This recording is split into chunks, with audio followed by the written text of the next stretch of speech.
Sumber akidah yang keliru yang juga berbahaya adalah menjadikan akal sebagai sumber akidah. Banyak orang tersesat dalam hal ini, menjadikan akal sebagai sumber akidah. Ya. Mereka tatkala melihat dalil menurut mereka tidak masuk akal, maka mereka tolak, terutama berbicara tentang sifat-sifat Allah Subhanahu wa taala. Ya akhi, mungkin menurut Anda tidak masuk akal, masih banyak orang masuk akal. Masih banyak menurut akal yang lain masuk akal. Kenapa Anda menjadikan akal Anda sebagai patokan? Banyak perkara-perkara yang dahulu tidak masuk akal, sekarang masuk akal. Saya bilang sama antum, kalau antum kembali 1000 tahun yang lalu, terus antum bilang sama nenek moyang kita 1000 tahun yang lalu, ada alat bisa video call. Kira-kira nenek moyang kita bilang apa? Ente gila bin Majnun katanya. Bisa video call gimana caranya? Nggak usah jauh-jauh, sekarang saja saya tanya sama antum, antum tahu nggak cara kerja video call? Kok bisa wajah kita di sini kemudian muncul di HP istri kita dengan jarak berkilo-kilo? Ada yang bisa jelaskan? Antum aja nggak ngerti sampai sekarang gimana caranya. Saya pernah tanya sama orang, bagaimana caranya? Kok bisa saya ngomong di sini suara saya kedengar di sana? Ya mungkin orang yang pakar itu kan ada gelombang Ustaz karena begini suara dan macam-macam atau lewat kabel dan macam-macamnya. Saya sampai sekarang tidak ngerti. Ada yang bilang Ustaz saya tahu Ustaz. Kalau ada pulsanya bisa Ustaz. Dia paham. Itulah pemahaman dia. Mau diapain? Kalau nggak ada pulsanya nggak bisa. Memang top kata saya.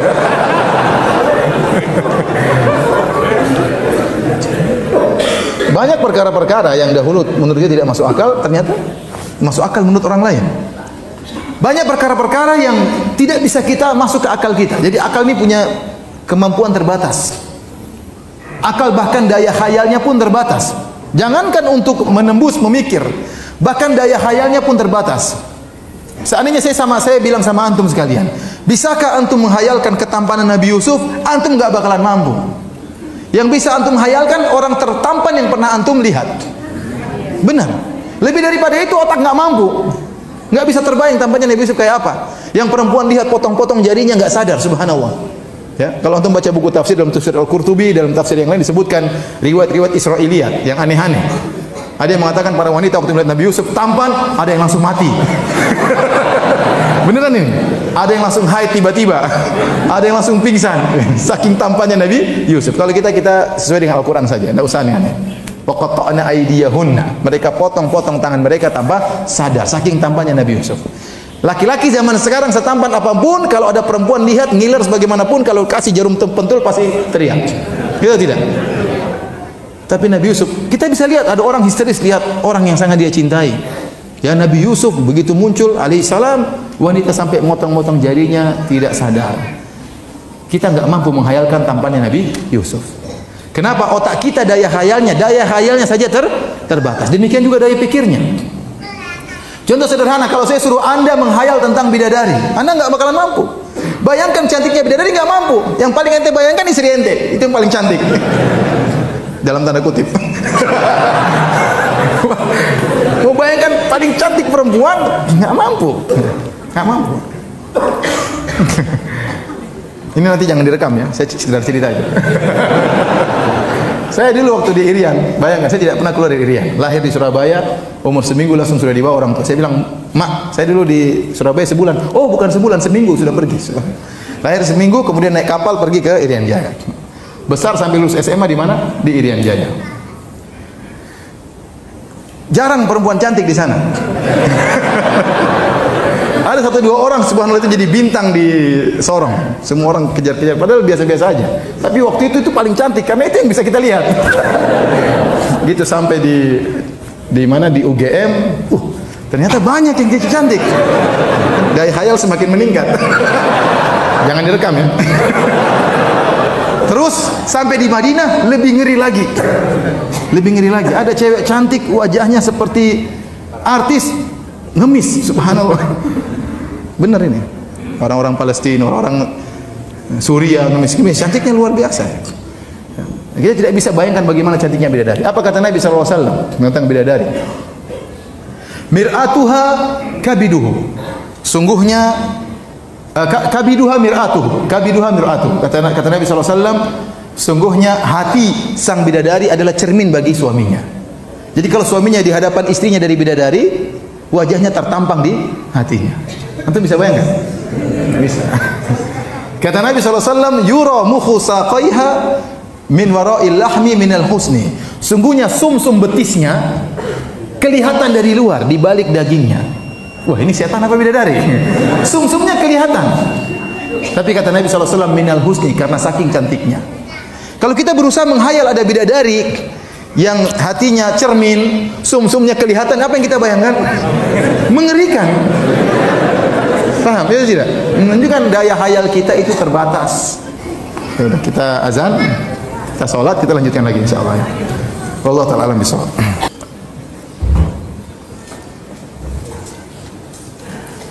Bismillahirrahmanirrahim. Assalamualaikum warahmatullahi wabarakatuh. Alhamdulillah, salatu wassalamu ala Rasulillah wa ala alihi wa ashabihi wa man tabi'ahum bi ihsanin ila yaumiddin.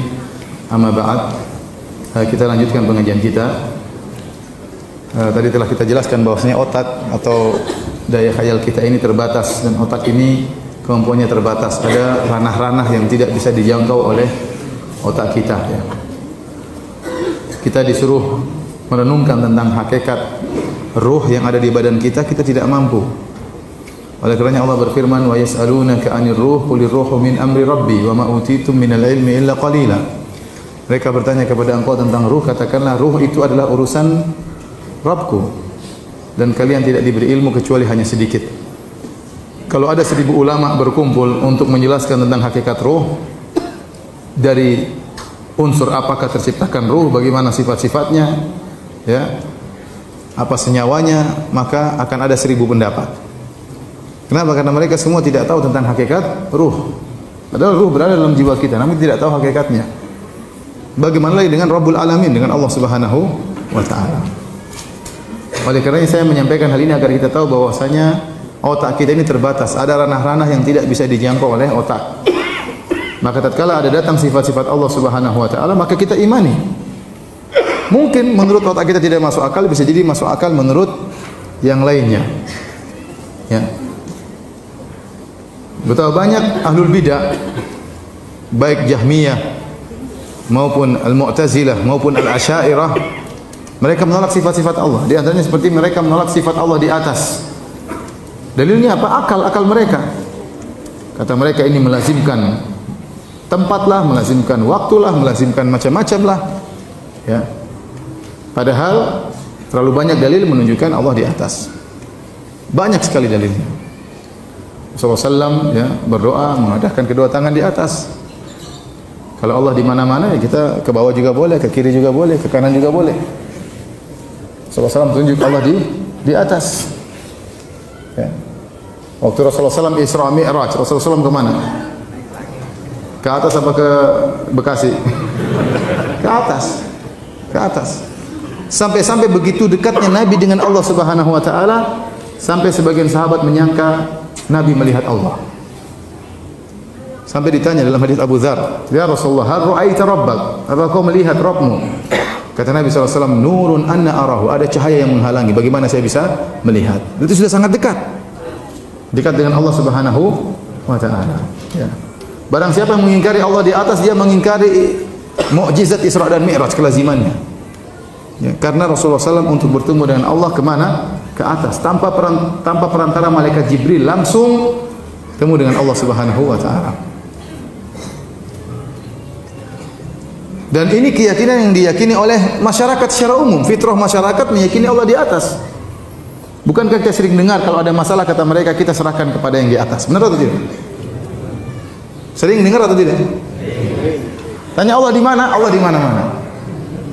Tapi maksud mereka Allah di mana-mana itu bukan zat Allah, tapi mereka meyakini ilmu Allah di mana-mana. Allah mengetahui apa? Segala-galanya. Tapi waktu mereka berdoa, mereka mengarahkan ke mana? Ke atas. Kalau mereka menghadapi sesuatu, kata mereka kita serahkan kepada yang di atas. Ini menunjukkan fitrah mereka meyakini Allah berada di atas. Malaikat Jibril turun dari Allah, mendapat wahyu dari Allah, turun kepada Nabi. Turun dari mana? Dari atas. Allah mengatakan tentang Nabi Isa, "Barrafa'ahu Allah ilaih." Kata Allah, "Wa ma qataluhu wa ma salabuhu." Mereka tidak pernah membunuh Nabi Isa, mereka tidak pernah menyalib Nabi Isa. Kata Allah, "Barrafa'ahu Allah ilaih." Tapi Allah angkat Nabi Isa ke Allah. Angkat itu ke mana? Apa ada angkat ke bawah? Terlalu banyak dalilnya. Ya. Tanzilul kitab, Al-Quran turun dari atas, terlalu banyak. Malaikat naik dari atas turun ke bawah, lapor kepada Allah naik ke atas, amalan-amalan diangkat ke atas, terlalu banyak dalilnya.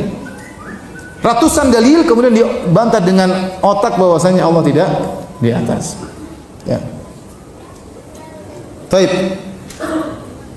Mereka yang menolak Allah di atas, dalil mereka apa? Otak, akal. Kita katakan kepada mereka, seandainya kita menjadikan akal sebagai sumber akidah, kita bilang seandainya akal cuma satu, nggak jadi masalah. Semua akal manusia modern cuma satu, tidak apa-apa mungkin kita jadikan akal sebagai sumber akidah. Masalahnya akal ukul mutafawita, akal itu bertingkat-tingkat. Akal siapa yang mau dijadikan patokan? Makanya berkata Al-Imam Malik rahimahullahu taala, ya laita syi'ri bi ayyi aqlin yuzanul kitabu was sunnah. Sampaikanlah kepadaku dengan akal siapa mau ditimbang Al-Quran dan sunnah? Mau pakai akal siapa? Apakah akalnya orang-orang Yunani, Aristoteles dan yang lain-lainnya? Atau akalnya para sahabat radhiyallahu ta'ala anhum ajma'in? Atau akalnya para imam madhab? Atau akalnya ahlul bidah yang muncul belakangan? Akal siapa yang mau dipakai? Oleh karena tatkala mereka menjadikan akal sebagai sumber akidah dan akal bertingkat-tingkat berbeda-beda, akhirnya outputnya juga berbeda-beda. Outputnya juga apa? Berbeda-beda. Lihatlah, kita berbicara tentang Allah di atas berbeda-beda. Orang-orang Jahmiyah mengatakan Allah tidak di atas, tidak di bawah. Tidak di dalam alam, tidak di luar alam. Mereka mengumpulkan dua yang kontradiktif. Kita bilang kalau tidak di atas berarti di mana? Di bawah. Kalau tidak di bawah berarti di mana? Di atas. Kata mereka Allah tidak di atas dan tidak di bawah. Tidak di timur dan tidak di barat. Itu gimana? Kalau tidak di timur berarti di mana? Di barat. Kalau tidak di barat berarti di timur.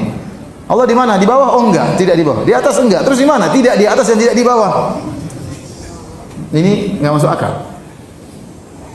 Allah apakah di alam semesta apa di luar alam semesta? Allah tidak di alam semesta dan juga tidak di luar alam semesta. Terus berarti tidak ada kalau begitu. Apa bedanya Allah dengan tidak ada? Sifati tidak ada. Apa sih? Kalau ada suatu tidak ada saya sifati. Tidak ada itu tidak di atas dan tidak di bawah. Benar atau tidak? Tidak ada itu tidak di dalam alam, tidak di luar alam. Benar atau tidak? Sebedanya tidak ada dengan Allah, apa bedanya? Ini Jahmiyah. Taib. Orang-orang Mu'tazilah mereka mengatakan Allah tidak di atas. Terus bukankah dalam hadis-hadis yang banyak, hadis mutawatir, Allah akan dilihat di surga? Di antara kelezatan yang paling indah adalah melihat wajah Allah Subhanahu. Kata mereka Allah tidak bisa dilihat. Di surga pun tidak bisa dilihat. Terus hadis-hadisnya dhaif. Mana dhaif? Hadisnya mutawatir. 20 sahabat lebih meriwayatkan. Tapi mereka konsisten. Allah tidak berada di atas dan Allah tidak bisa dilihat di akhirat kelak. Muncul orang-orang Asy'ariyah, pendapatnya lain lagi. Kata mereka Allah tidak di atas, tetapi bisa dilihat di surga. Nah, dilihatnya bagaimana? Ada arah kalau melihat atau tidak? Antum kalau melihat ada arah dilihat enggak? Kalau antum melihat ada arah dilihat atau tidak? Ya berarti Allah ada di suatu arah. Makanya Nabi SAW mengatakan, Innakum satarawna rabbakum kama tarawna al-qamara lailatal badri la tudamuna fi ru'yatihi.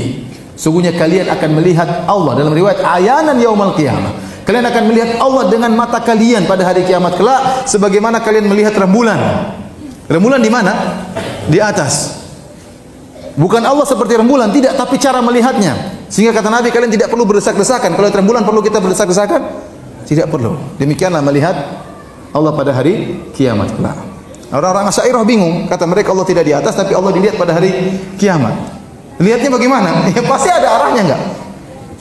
Kata mereka Allah tidak boleh ditunjuk di mana, enggak boleh. Kalau ditunjuk salah loh, Nabi tunjuk Allah atau tidak? Kata Nabi ya Allah saksikanlah. Semuanya pakai akal, tapi ternyata outputnya berbeda-beda. Baik Jahmiyah, Asy'ariyah maupun apa? Mu'tazilah. Contoh mereka menggunakan akal juga. Kalau Allah beristiwa di atas arsy, Allah berada di atas langit. Kata mereka berarti Allah lebih kecil daripada langit, berarti Allah butuh kepada langit. Karena yang di atas lebih kecil daripada yang di bawah dan yang di atas butuh kepada yang di bawah. Ini disampaikan oleh Ar-Razi, tokoh Asy'ariyah. Bantahannya gampang. Tidak semua yang di atas berarti lebih kecil daripada yang di bawah dan tidak semua di atas pasti butuh kepada yang di bawah. Contohnya langit dan bumi. Yang lebih di atas mana? Langit atau bumi?